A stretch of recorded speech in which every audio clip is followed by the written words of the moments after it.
Yeah, what up, world? It's the After Party Radio Show, and now y'all know we here live at Soho, West Hollywood, and you know we gonna do it right, man. I got a treat for y'all. We got Joe Moses representing the West Coast in the building. What up? What up, Joe? How you feeling, bro? Man, I feel blessed. I feel blessed. Yeah. So we talked a little bit off the air. We're both fathers, bro. So is a part of that blessing come from being a father? Definitely. That feeling? That's everyday blessings. You Word. know what I mean? Everyday blessings. Career blessings is different. Yeah. You've been doing this for a minute, bro. You're not new to this. You're true to this. You grew from this, bro. Definitely. You're what they consider you're turning into an OG out here, dog. How's that feel? How's that feel getting called an OG? You know what's so crazy? It's like being an OG, but you still making music for the, like, you know what I'm saying? The youth. It's like, you know what I'm saying? So it's like, I'm an OG, but I'm competing with 310 Baby. You know what I'm saying? That's crazy. For like singles. And you know what I'm saying? Shout out to 310 Baby. Just brung me out for Rolling Loud a couple of weeks ago. Seen that, you had it going up, bro. Yeah, definitely. You know what I'm saying? So it's like, it's fun. It's fun to be able to recreate yourself and be able to make the type of music that the people just love, the city love. You know what I'm saying? The city loves Joe Moses. Bro, I think I first heard Joe Moses a lot of years ago. It was I do it for the Ratchets record, That's bro. crazy. That was way back. That's That like the was- Jerkin days and all that. Yeah. Like I remember you back then, bro. Like that's when I think I first heard Joe Moses, bro, on the scene. And that was, as you said, a lot of years ago, bro. So you're still doing it. So to be consistent and been able to do it for the last 12 years, it's like, it's like crazy for me because I watch artists that come in and come out. You know what I'm saying? Pause. You know what I'm saying? I watch. No Diddy. Nah. We gotta stop that, man. We gotta stop that, man. We gotta stop that word, man. Right. I don't condone that. All right, no Diddy. You know what I mean by that is, I just don't condone when a person is going through whatever they're going through. I ain't gonna kick nobody down. I feel that. I feel that. You know I feel that. Man, the person that tried to trademark that name, No Diddy, shame on you, bro. You know what I'm saying? So try to trademark. I mean, because when you go, I done been through my worst times in life, and I seen people kick me while I was down. You know what I'm saying? So you never want to kick a person while they down, regardless of whatever they going through. You know what I'm saying? So that's just me personally. You know what I'm saying? Facts. So keeping this journey alive, what keeps it going, bro? Because like you said, you're out here against the 310 Babies, all that. Like, how does that come together, bro, to keep that momentum after all these years? Because it's not easy, bro. Because I've been doing it myself, so I know what it takes. So respect to you with that being said, bro, because it's not anything that anybody can just do. It's like survival of the fittest. Yeah, definitely. And then I mean, the situation for us, the city, is like, if you popping, like certain artists attach themselves to you. You know what I'm saying? If you're not popping, you know, you're going to have the coldest shoulder. It's going to be, you know, the coldest shoulder in the city. So you just got to take it with a grain of salt and just keep moving and keep reinventing yourself and just keep pushing. As far as me, it's like I do different things in the city. You know, when music, you know what I'm saying, kind of fell off for me, I created a football chapter that was like so energetic with the youth and with the kids. And we won Super Bowls the last 6 years. You know what I'm saying? We won nationals the last 6 years. So for 6 years of my life, while football wasn't cracking, I built a whole different entity, you know what I'm saying, that kept me moving with the youth. You know what I'm saying? A different fan base, but still a fan base, you know what I'm saying? So you just got to recreate yourself. A lot of artists do not know how to do that. You know what I mean? Because financially, it's not easy. And artists get to seeing how hard this music thing is by taking your own money and financially putting it to yourself. You know what I'm saying? The studio time, the video shoots, the wardrobe, marketing, all marketing. that. It's not easy. You know what I'm saying? So I tell artists all the time, reinventing yourself is the best way possible. But it takes a lot of time to do that. Is there any artists that you want to work with right now? These new artists? You know, is anyone that stands out to you? Man, you know, I'm a big Ty Dolla $ign fan. Every time I get in I don't care if I put, you know what I'm saying, Ty on every song that I got. That's my brother, you know what I'm saying? I'm always gonna big him up. I'm a big RJ fan. Word up. You know what I'm saying? I'm a big Future fan, you know what I'm saying? I like Skilla Baby. I like Rob 49. Just for as a city, 03 Greedo, you know what I'm saying, YG, like just Kalen for real. Like I big up the city, you know what I'm saying? I'm big for trying to big up the city. I love bigging up the city, you know what I'm saying? Love. I love showing love. Even if the love is not reciprocated, I still do the same. That's just always gonna be Joe Moses. It don't hurt to say somebody's name, you know, to try to help somebody, you know what I mean? So I love putting the spotlight on different artists. Why do you think that is overall, bro? It's this energy of like, I can't put anyone else on or mention it. Is it kind of like, is it insecurities for artists to have that mentality not to promote other artists that are dope? It's just the culture, and it's the culture for as LA is just gang. You know what I'm saying? It's not it's not like Detroit is like a money cultured city. Like Atlanta is like a brotherly love. You know what I'm saying? DC is like a brotherly love. Texas is like together as one, as black people, and just the culture period. With this city, it's so divided culturally. You know what I'm saying? And it's just the culture. It's just whatever's in the water. It's like, you know, big me's and little u's, and everybody want to be. It's really Hollywood. Hollywood divide a lot of stuff because a lot of people come here and never go past Pico. You know what I'm saying? So it's like a lot of people, you know, don't even get jobs here before the people that's actually from here. So it's like, how do we put ourselves in position when we don't even got a position? You know what I'm saying? So for me, it's like, I'm really from the city. You know, I know what it takes to be at the penthouse clubs, but also I'm on 132nd and Broadway at the motorcycle club, really doing LA activities. So, you know what I mean? It's really culturally, we're like, the gang activity creates the unnecessary nonsense that we don't need, and music, you know, we don't know how to separate that. So speaking of separation between the music and all that, how do you feel about this K-Dot situation with Drake, man? Because obviously Kendrick got LA on fire right now with the diss Not Like Us. So do you feel like it's going to stay on music level, or do you think it would escalate past music? Nah, I think they're millionaires. I think they both professionals at what they do. Great for the sport, for what they doing, you know what I'm saying? So your team Kendrick right now? You think K-Dot got him? I'm always going with Kendrick. West Coast? Yeah, I've been knowing Kendrick for 12, 13 years, so I'm always going with Kendrick, you know what I'm saying? I'm a fan of Drake music too, but I'm always gonna go with my city. Yeah, I think they're trying to divide out here more than ever. I see that's my issue with everything I'm hearing from people too. Is that like you have kings going at kings, you have people that should be uplifting each other going at it.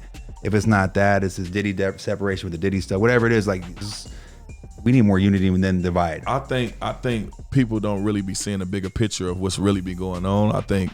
I see the bigger picture of, even with the Diddy situation, I don't even like speaking on stuff like this, but I just see a bigger picture of every king that we have had out here. Pay attention to the same shit that they put them through. Whatever they doing on the back end, I don't know what people doing on the back end. I don't know what people do behind closed doors. It's not none of my business. You know what I'm saying? I'm not a fan of being in other people's business, but I watch how they do. I watch how they did R. Kelly. I watch how they try to do Bill Cosby.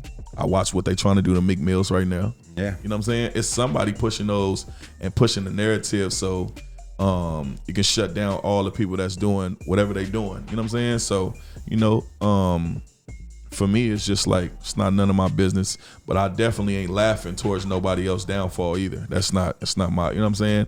I'm not a fan of nobody putting their hands on women, but I mean, at the end of the day, I'm not a fan of nobody's downfall. Anybody, I don't care what you're going through. That's not me. I've been in a terrible position of being in prison, jail, and going through whatever I went through in different situations. So I ain't a fan of that.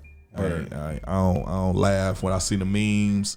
I'm not a fan of none of that. Period. Point blank. I think the internet likes to just break everything down without knowing the facts. You know, it's kind of a cruel, that's why the internet's so cruel, you know. So I'm a gang member. I was raised as that. So if I brung some unfactual things about you and we was from the same area and that wasn't true, I would get my ass beat. You know what I'm saying? So I'm not a fan of those type of things. If you don't have the facts, if it's not all the way factual, you're not supposed to be speaking on it. You're not supposed to be speaking on nobody else's business.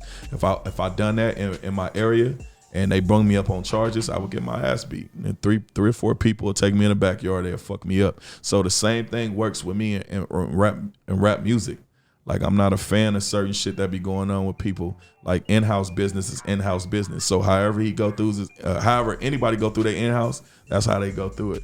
Me, I'm not on the internet laughing, joking about it, because at the end of the day, like, that's just not it for me. You know what I'm saying? Mm-hmm. So it's not what you were taught. It's a lot of people on the internet that's laughing and joking about shit that they have no business to. You know what I'm saying? And they don't even have the facts. Now, the people that do got the facts, I mean, it's, you know, you do what you do with it, but you don't got the facts to shit, don't do it. If you ain't never seen a person commit those charges that you bringing up against them, you can't even bring those charges up. So that's how I was just raised. Mm-hmm. I'm a gang member. That's how we raised. You know what I'm saying?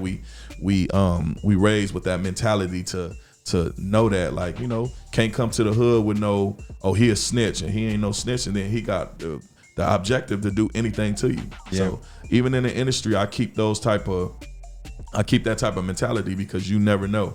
Like, you know what I'm saying? Like, I'm just not all for all the things that everybody else is. I think that's why you're still here too, though, bro. Yeah, that's I mind testimony. my business. I mind my business. Stay out the way. I mind my business. I stay out the way. I'm for what's for me. If you're not for me, you know what I'm saying? I grew up a lot to not even be emotional in this industry. Just take this industry one day at a time and just do business. You know what I mean? And a lot of people just think we stupid as just artists. Like, we don't know how to speak. We don't know how to articulate ourselves. We don't know how to talk. You know what I mean? And you just got to get up here and really not put everything on the table. Everything is not for everybody. You know what I'm saying? Everybody come up here and tell their whole business on this internet. That ain't what I'm here for. I don't care who doing it. I don't care if podcast is working for you. That don't mean it's gonna work for me. Everybody jumping everybody lanes in this world. And it's like, okay, if you're the biggest weed dealer, that don't mean I'm gonna be the biggest weed dealer. You know what I'm saying? You might be the biggest fashion, you know what I'm saying, guru. That don't mean I'm gonna be that. You know, everybody wanna do music because they see somebody else doing it. It's not even like you even got the talent. You just are even got the patience or the time to do it. You just wanna, I see him doing it. I know he made it. I can make it. No, bro. Do what works for you. I'm doing what works for me. If music works for me, I'm gonna do that. You know what I'm saying? So people jumping in people's lane, everybody in each other's business, and the world is just going crazy. Well, you know what else is going crazy? Your new single produced by DJ West Coast, a homie, man. Shout out DJ West Coast, man. I met him through Stunner Man 02 from the Bay, and he got this record for you right now. It's going crazy, bro. Yeah, we had about 12 minutes left in the studio. And I did like 2 tracks from him. He played that beat. Like 12 minutes left in the studio. He played that beat, and I'm like, let me go in. Like, this is no cap. 02, Stunner Man will tell you, he'll tell you. And I went in and I freestyled that whole song, and I just came up with that in probably like 8 minutes. You know what I'm saying? Bro, that's a freestyle. That's a freestyle. That's punch in. Yeah, of course. But nothing wrote out. You didn't have no notepad, none of that. None of that. Bar for bar. Ass on a stranger. Brrrrrdadumdum. Okay, bring me back in. Sit it down and shake something. Brrrrrdadumdum. Like, just coming up with it. Come on, bro. That's one of the biggest songs that you're going crazy. Yeah, definitely. We're gonna get a live in studio performance of that in a minute, man. You're gonna bless us here at the Soho West Hollywood, man. Before that though, let's talk about this album, man. LA Nights, bro. LA Nights. That's it. Coming out the 29th, right? Yeah, come out June. Okay. Yeah, June. Sometime in June? Sometime June. I wanted to come out June 29th. Okay. I definitely wanted to come out June 29th. Okay. But they pushed it back one more time for promotion. It is what it is. But I wanted to come out BET weekend. I think that'd be perfect for the city. I think I took my time with the album. Took me about 3 years for the album. You know what I'm saying? I really didn't have a single until Dum came in. So that's crazy. This whole dedication is really dedicated to DJ West Coast, because without that push from him with that single, I wouldn't even be coming out with no album right now. I would still be, in the gym shooting my shots until one catch. So everything is about DJ West Coast. You know what I'm saying? Shout out to my little bro, DJ West Coast. Shout out DJ West Coast for sure. Yeah, definitely. And I don't know if you guys haven't seen DJ West Coast DJ. He's one of the most energetic DJs you can ever imagine. This guy be sweating, he be dancing, he takes his shirt off when he DJs. He DJed my artist Cora's baby shower, and he was up there ripping his shirt off and dancing more than dancers do. And I was like, bro, this DJ is active, bro. He's a good guy, man. Good kid. You know what I'm saying? He's younger than me, so I'm gonna say he's a good kid. Yeah. He really little bro. And like I say, he called me for game. And you know what I'm saying? Like DJ West Coast I'm all for DJ West Coast, man, because he was all for me, man. You know what I'm saying? He never tripped on me about anything. You know what I'm saying? He just want to be in the loop. You know what I'm saying? He got all rights to want to be in the loop. You know what I'm saying? And I feel like he's going to be the next one up because he's willing to put in the work. So shout out to DJ West Coast. All right, bro. We're going to get into this live performance right now. Yeah. Before we get out of here, if they're not already following you, man, where can they follow you on social media? Man, Joe Moses, AOB, everything. You know what I'm saying? Right. Do you have a website?